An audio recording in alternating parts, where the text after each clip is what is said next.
Previously on Unscripted. You wrote to me, you used your brain again. This is a good topic. Yeah. You said that to me a couple weeks ago also. You used your brain again. Like as if to say, I don't always use my brain. Sometimes I do, sometimes I don't. You're listening to Unscripted with Skip Sherman and Josh Obadia. Okay, Skip. So today we're going to talk about songs where the title is not mentioned in the lyrics. But before we get to that, I read a story online the other day about something that happened at a baseball game. So you've been to many baseball games. You've watched many baseball games. Back in the day, like way back in the day, I'm sure you remember that sometimes when a reliever would come into the game, they would be brought in a golf cart because it was too far for them to walk. Yeah, the pitchers are such like delicate geniuses. They can't exert themselves, by walking. Right. So there are some stadiums, some baseball stadiums, that actually have golf carts again. Like it's sort of coming back into vogue, if you will. Or is it in vogue? Is that because of where the bullpens are placed? Sometimes like they're like underneath or they're not as accessible. I don't know. Anyways. I don't know what the reason is.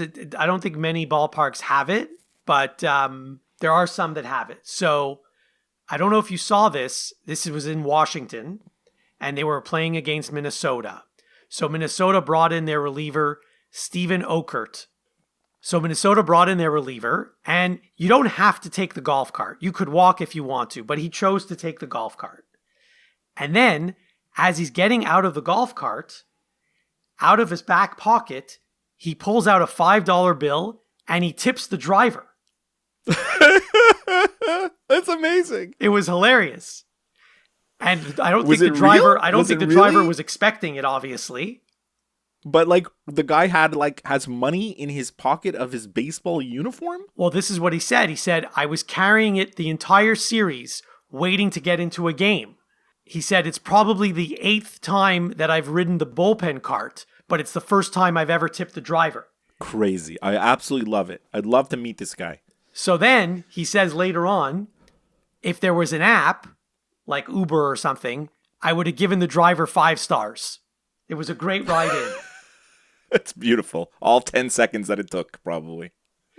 Anyway, I just love this story. I loved it. What's the appropriate tip for a bullpen cart driver? Is it $5? Sounds about right. Can't it's a really, short ride. Actually, in the United States, $1 is still paper money, right? Yes. So I guess you could do $1, or because they also have $2 bills in the States. Yeah. Because you're not going to start giving quarters and nickels and dimes. No, and I don't. 5 seems like a good tip. I think I like that story. I don't know where you come up with this stuff sometimes. It's on the internet. Do we have any listener mail? Mailbag. For sure, we have listener mail. We did last week. We did our potential songs of the summer. Got a message from Lenny from Montreal, as you know, my uncle. He said, Josh, about you specifically. I love the guy, but his taste in music is questionable. This is, I think, the second or third time someone has said that my taste in music is questionable. Cheryl from Montreal, great episode. All great choices. Now, I don't know if she meant my choices or your choices, but apparently she liked all the choices, so your music taste might not be that questionable, Josh. Okay. Here's a good one about your Blue Rodeo story. Jason from Montreal. I have a client in Sunderland, Ontario! ! That's hilarious. There's not many people that live there, less than 2,000. Exactly. It's crazy. That's like, what a small world, right? Yes. And then separately about, songs, about specifically set lists at concert. Mm-hmm. He said, at the Springsteen show in Syracuse, a young fan held a sign that read something to the effect of, "It's my 15th birthday. I'm growing up." Bruce took the sign, showed it to the crowd, and played the song Growing Up. It wasn't on the set list. So there you go. He called an audible. Yeah. And then, public service message from Jason.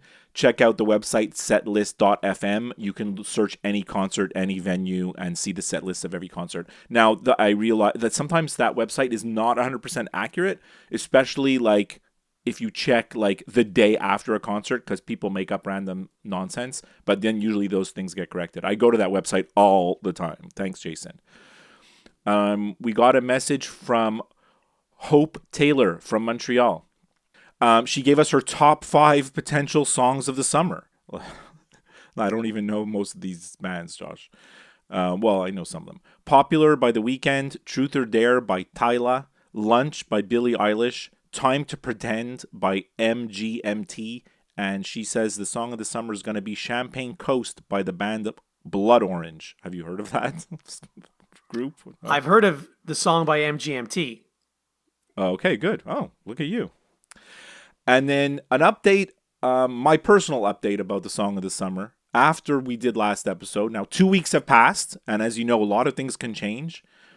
And I really feel that I Had Some Help by Post Malone and Morgan Wallen is going to be the song of the summer. It is right now. That's all I got about listener mail, Josh. Okay, we'll be right back after this to talk about songs where the title is not mentioned in the lyrics. You're listening to Unscripted. Are you taking a month-long vacation in the stratosphere and you know how hard it is to hold your breath? Are you the cosmic kid in full costume dress? You've got a nice little place in the podcast universe with Set Listing Bruce. Set Listing Bruce is your podcast for all things Bruce Springsteen fandom.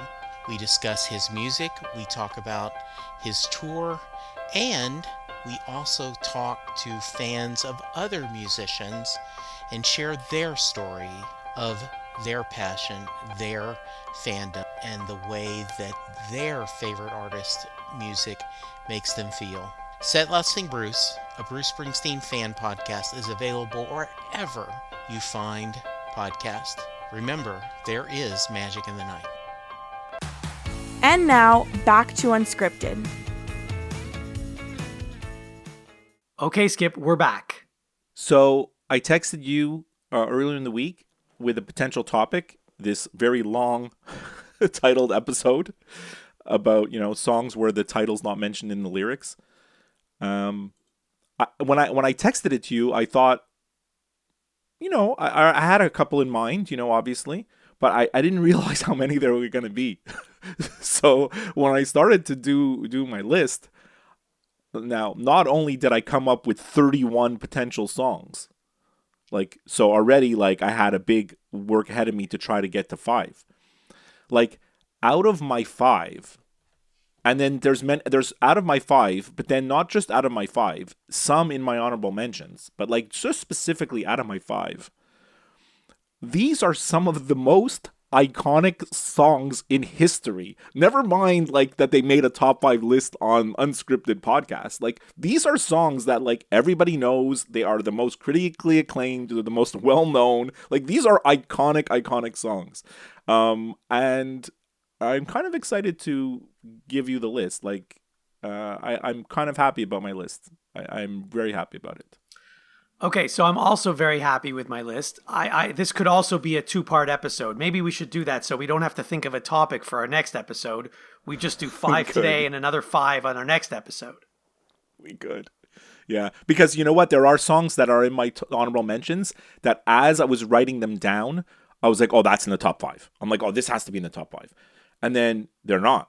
They're just, they didn't make the cut. Well, actually, so when you mentioned the topic, I knew right away what number 1 was going to be for me. I didn't know what the other 4 were going to be. And then, I thought of other songs that I was going to put in. And then yesterday, I changed 4 of my 5 songs. Number 1 is still number 1, but I changed the other 4. That's crazy. You called 4 audibles. Yes, I did. So this is why I'm saying, because the ones I took out are all very deserving. So we could do another episode of this. I did call an audible this morning, and I changed one of my number 5. I changed it out and reordered a little bit, but in general, I was steady with my picks. How many do you think we're gonna have the same? 1 or 2, maybe 3. I say 1 at the most, but I'm sure in my honorable mentions, all your songs are probably here. Like I'm positive about two of your songs. I'm 100% positive. I would go to Bet365 and put money down. I wouldn't do that. I wouldn't do that if I were you. I wouldn't do that. So here's the thing. Yeah. You're saying how many we're going to have the same. First of all, let me just say that you don't need to worry because you've heard of all these bands. Mm-hmm. As I know sometimes you worry that you're not going to know any of these bands, but that's not the case today. Well, last week you told me, if you don't know all my 5 groups, there's a problem. I was like, okay. So we kind of have a problem because I barely know all those 5 groups. But you knew all of them because I'd mentioned all of them before. I mean, I've heard of them because you've spoken about them. Right. But really, wasn't that familiar with the music. All right. So how do you want to start this thing? So I'll start. Number 5. Okay, I'm starting off my list with Iris by Goo Goo Dolls.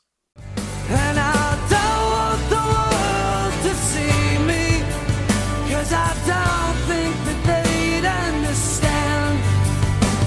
When everything's made to be broken, I just want you to know who I am. So the song was actually written for the soundtrack of the 1998 movie City of Angels. Lead singer John Resnick said that part of his inspiration for the song came from the fact that he wanted to be on a soundtrack album with U2, Peter Gabriel, and Alanis Morissette. Now, he named the song after country folk singer-songwriter Iris DeMent after he noticed her name in a concert listing in the LA Weekly newspaper. Incredibly, I have 31 songs, including all my honorable mentions, and this is not one of them. Well, this is a great song, so it should be on your list. It's a good song. Good memories of that song, right? It was like a nice 90s, alt rock pop, kind of hit. It was good. Yeah. I really liked Goo Goo Dolls. Yeah, they were pretty good for a little while. Yeah. All right, number 5 for me. Bizarre Love Triangle by New Order.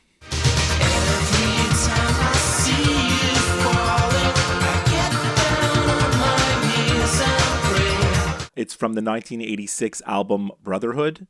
Like, this is a song that is, like, who doesn't like this song? There's not one person in the world that when this song comes on, is like, oh, I hate that song. Like everybody has some kind of affection for this Bizarre Love Triangle. And I remember when it came out, it was like I wasn't into that electronic or dancey kind of music at all. Like at that time, and I was like, oh wow, what an amazing song. Like it was just kind of took the world by storm, like my world anyways. It's like one of these songs that's been critically acclaimed over the years. Billboard described the song as a synth pop masterpiece and an incandescent jewel of mid-80s computer love. There you go. And New Music Express praised it as New Order's finest pop moment. What do you think about that song? I just said that everybody loves it. Now you're going to tell me that you don't like it. So, I mean, I don't hate it. I don't love it. It's, I know the song. I've heard it many times. It's a song. It's a song. Okay, fair enough. Number 4. Next on my list is Standing Outside a Broken Phone Booth with Money in My Hand by Primitive Radio Gods. Sunday comes and all the papers say Ma Teresa's joined the mob and happy with her full-time job.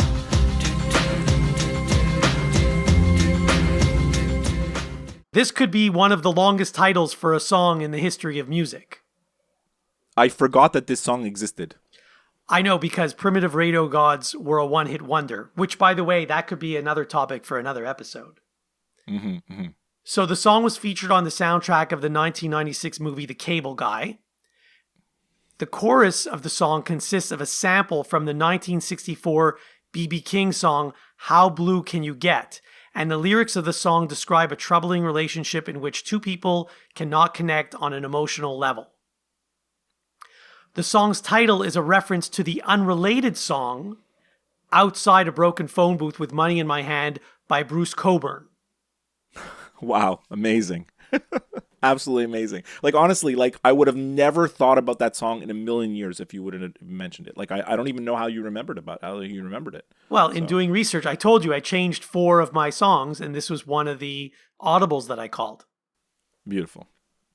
All right. Number 4 for me, Goodnight Saigon by Billy Joel.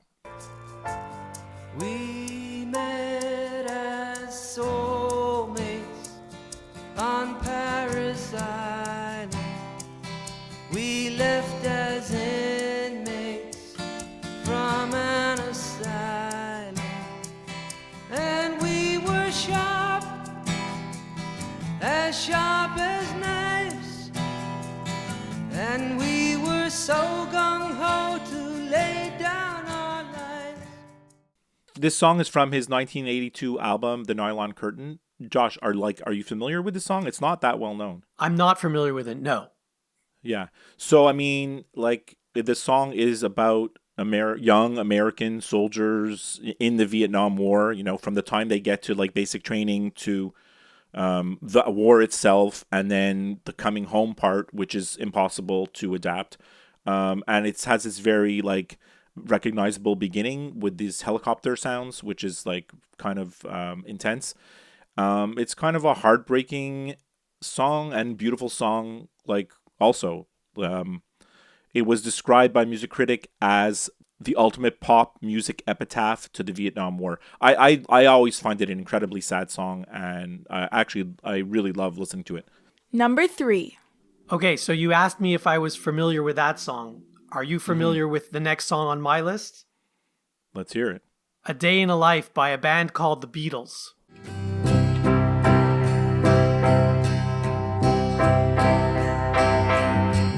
I read the news today, oh boy, about a lucky man who made the grade. Of course, yes. What a song. So this was obviously on the Sgt. Pepper's Lonely Hearts Club Band album, which was released in 1967. Mm-hmm. So I didn't know this about the song, but the inspiration for the first 2 verses was the death of Tara Brown. She was the 21-year-old heir to the Guinness fortune, and she had crashed John Lennon's car. So apparently Brown was a friend of Lennon and Paul McCartney, and she instigated McCartney's first experience with LSD. I mean, like I told you, I think last episode, I recommended a podcast, McCartney, A Life in Lyrics. I've been listening to it since you recommended it. Oh, that's great. And so there is a whole episode about a day in the life, and then he goes into talking about the various news stories about how they got these. There's like a bunch of news type of stories that are in the song, right? Those parts were actually written by John Lennon. It's an incredible song. Like, it's a masterpiece of a song, worthy of being in any list of any music topic, a day in the life. Like, it's just incredible. So, all right. So number 3, speaking of iconic songs, David Bowie, A Space Oddity. Ground control to Major Tom. 7, 6, commencing countdown, engines on. 3, 2, check ignition, and may God's love be with you.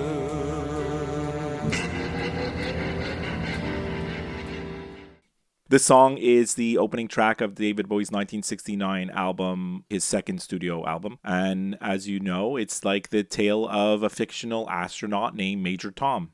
The title and the subject was supposedly inspired by the movie 2001: A Space Odyssey. I'm not 100% sure this is true, but it's been characterized as a psychedelic folk rock ballad. And, you know, I'm not a huge David Bowie guy, right? But I think I told you that I watched this show on Apple TV last year called Invasion. Now, I don't remember. It's like literally about an alien invasion. Okay. Right? There's 2 episodes. There's 2 seasons. And I had watched season 1 like a couple of years ago, and I just thought it was over. And then all of a sudden it was back for season 2. So I got sucked into watching it again. All that to say is that the song A Space Oddity has a prominent role in the plot of the show. It's like, it's an important song in the show, and it keeps coming back over and over. And because of that, I rediscovered this song. Like, this is a song that I've known on my whole life, and I never, ever, ever paid attention to it. I was like, yeah, it's David Bowie, it's fine, it's good, whatever. But then when I saw it in the show, I was like, okay. I listened to it with my headphones in the quiet and like absorb the whole song, and it's really quite brilliant, actually. Yeah, that's Space Oddity. Okay, that's a great pick. Number 2. So the next song on my list is Space Oddity by David Bowie. I love it. Well, what I will say is, a lot of people refer to the song as Major Tom, Right. because some people don't know the title. And you mentioned the fictional astronaut.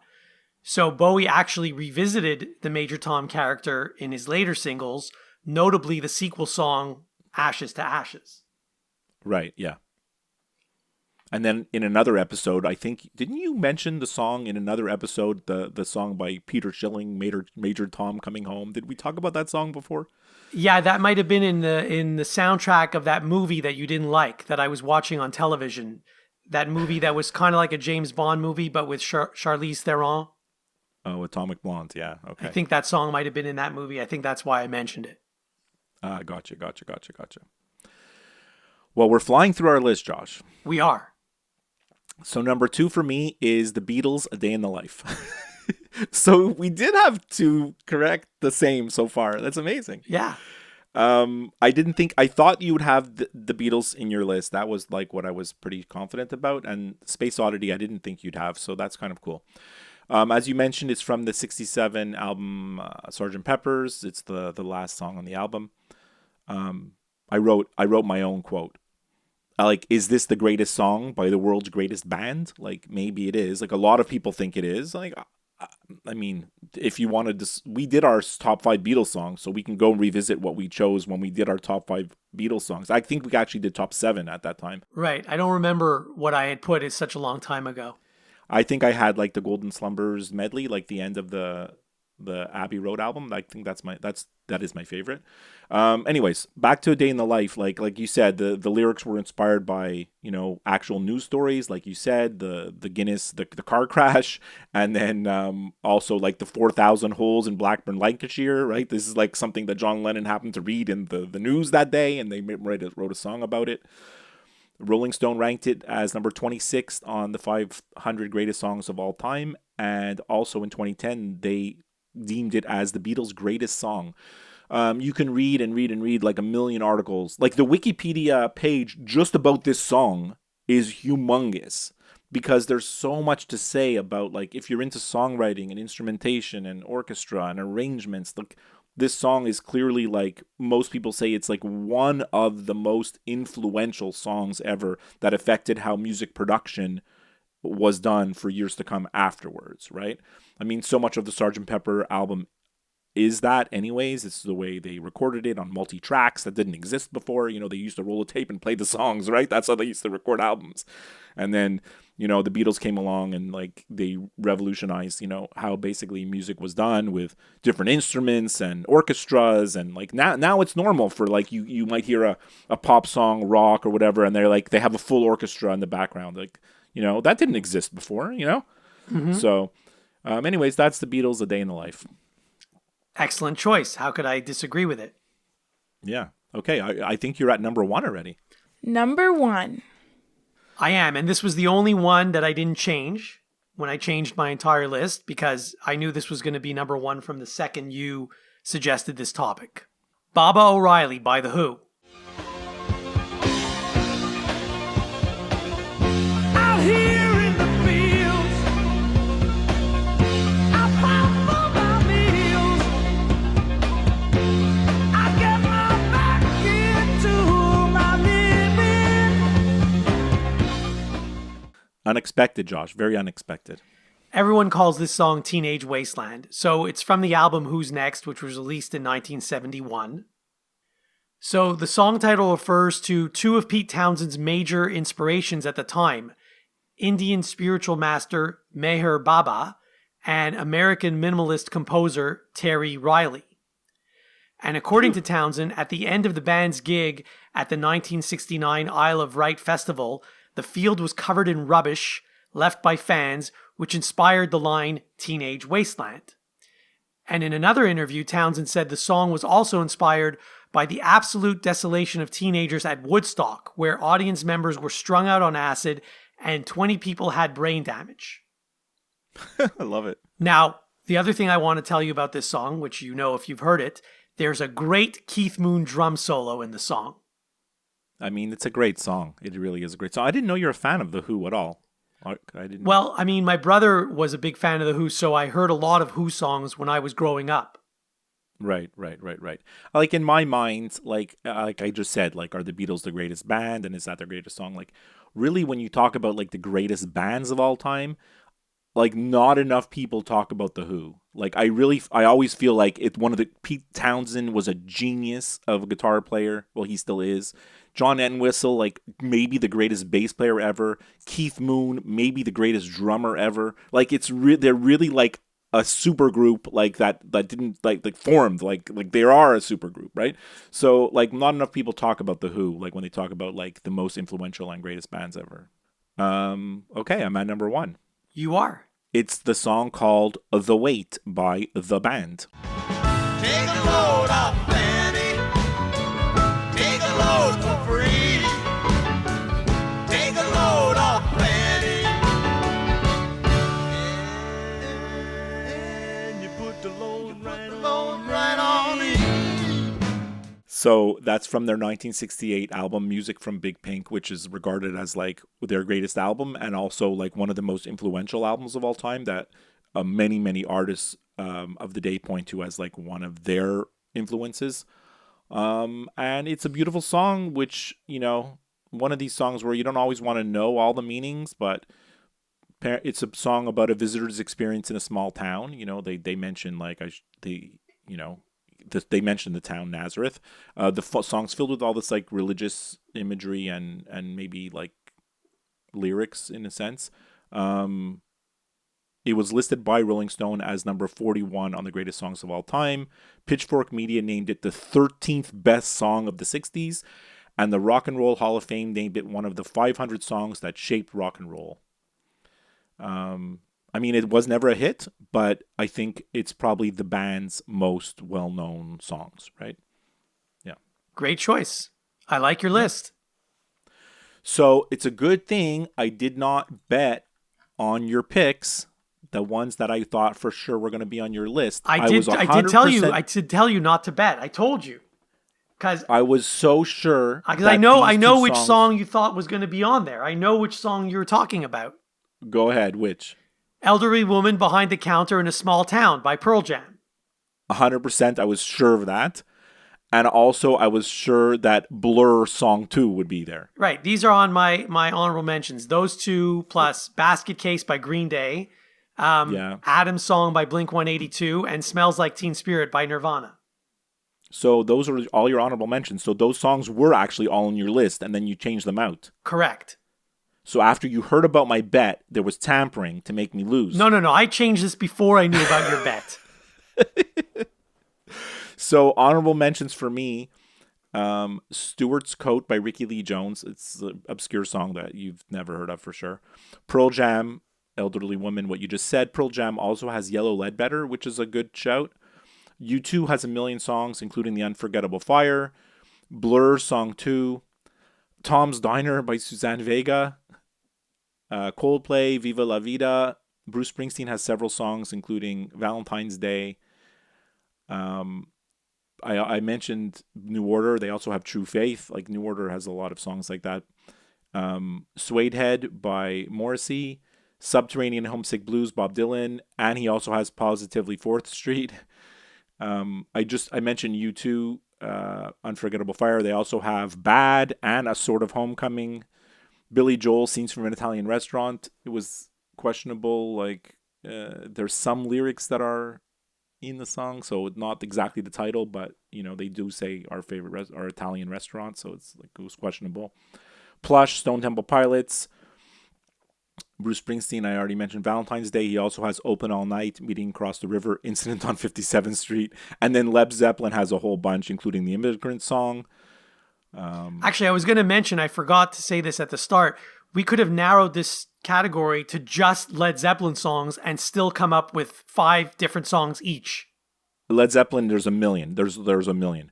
Nirvana, Smells Like Teen Spirit, Bubba O'Reilly, what you mentioned. And actually the most famous, I think probably the most famous song that could have fit this category that neither of us have mentioned so far, but clearly really the most famous song that fits this category. When I said to my wife, we're doing songs where the title's not mentioned in the lyrics, she's like, well, how many songs are there like that? I'm like, well, have you ever heard of Bohemian Rhapsody? That's the one that you can give as an example, that song that everybody knows, right? So somehow it didn't make it in our list, but I'm not a huge fan of that song. It's, I guess. Neither am I. All right, that's my honorables. Okay, we'll be right back after this with some final thoughts. You're listening to Unscripted.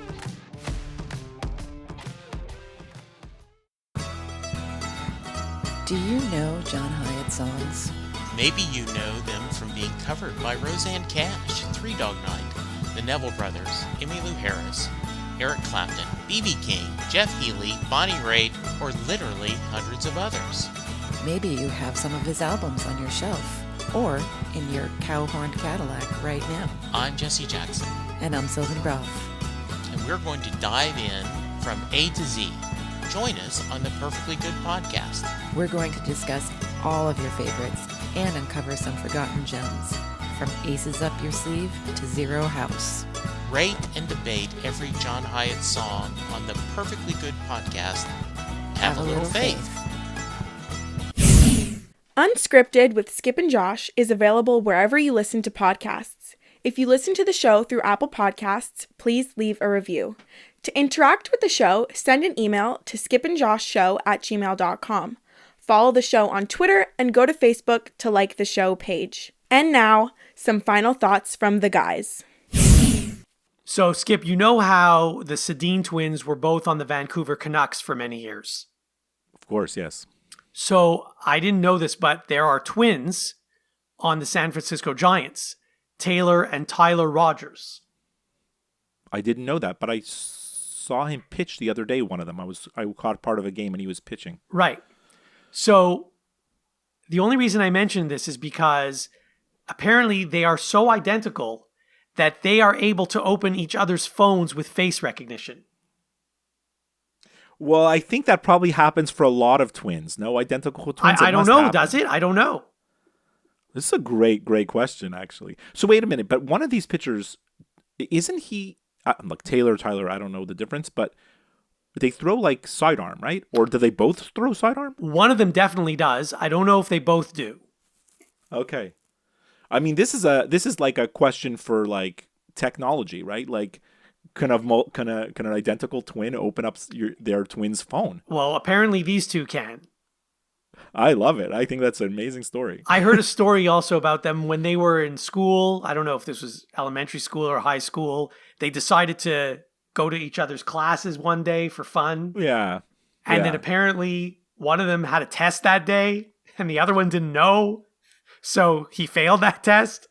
Oh, God. I mean, there's always these stories like my kids have stories because there's all a bunch over the years they've had twins in their classes. And sometimes like you don't know who's who. But so, Josh, we have a big couple weeks ahead of us in sports. The NBA Finals started, a couple days ago.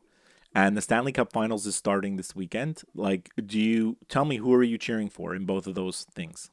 So I'm glad you mentioned this because I almost forgot that the NBA and the NHL were still playing because it's been Crazy, so right? long since the last NBA game. And it's been so long since the last NHL game. And these delays, along with, that week off between the Super Bowl and whatever, these delays are not good.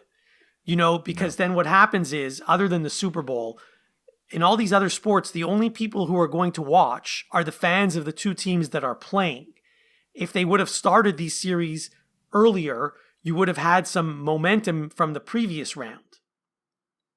And not only that, by the way, in both the NBA and the NHL, there's often 2 days between games. So the NBA might not end until June 23rd, and the NHL might not end until June 24th. Yeah. Crazy, right? It is crazy. But to answer your question, so I'm definitely rooting for Edmonton in hockey, and I'm rooting for Boston in basketball. Good for you. Thank you, Josh. Thanks for supporting my Celtics fandom. But yeah, I'm also rooting. I feel like everybody's rooting for Dallas. Everybody that they talk to is rooting for Dallas. No one wants the Celtics to win. The Celtics get a lot of hate because, they're a popular team. They've won before. And I think Jason Tatum gets a lot of crap. Like, I don't know. I think there's just a lot of jealousy, to be honest. I am definitely rooting for the Oilers. It's funny because, like, my coworkers often just assume that, like, I'm rooting for Canadian teams. Like, one of my coworkers, like, when the Maple Leafs lost, like, in the first round, he's like, "Oh, are you upset that the Maple Leafs lost?" I'm like, "What?" I was like, "What?" I'm like, "Dude, let me explain to you something. I don't root for Toronto. I don't care what the situation is." That's like asking a Bears fan if he's upset when the Packers lose. Right. Yeah. Like, seriously. So yeah. But so over the years, there's been this debate of, like, do Canadians root for Canadian teams once their team is out? Right. And I think generally, a lot of people do that, but I'm not usually one of those people. But this year I am rooting for Edmonton because, Connor McDavid. I think everybody wants to see him win. And although I think they have a tough task ahead of them with Florida because Bobrovsky is where the Florida has the marked advantage is in goal, right? Like, in their goalie. Yeah, Florida does have the advantage in goal. They also have home ice advantage in the series. I mean, yeah, I give Florida the slight edge, but it wouldn't shock me if Edmonton won. Yeah, me too. All right, so the big thing that I wanted to talk about was so friend of our podcast, friend of the show, Joseph De Benedictis. We mentioned him several times. He's a friend of yours, and now become a friend of mine. And he's I think he's a full-time influencer now, this guy. He's a TikTok, Instagram. Like, this is his job now. Yes, it is. Good work if you can get it. I happened to be looking at some of his videos, and he had one about, I forget exactly what it was about, but he mentioned that he was able to create music, like, through this AI, like, website. So I went to it. It's called suno.com. And I said, why don't I try to, like, make our podcast theme song, like, through this AI thing? And at first, like, so I put it, like, you put in a description of, like, the song you want and what you want it to be about. And at first it spat out this, like, weird pop song, like, and I was like, no, this is crap.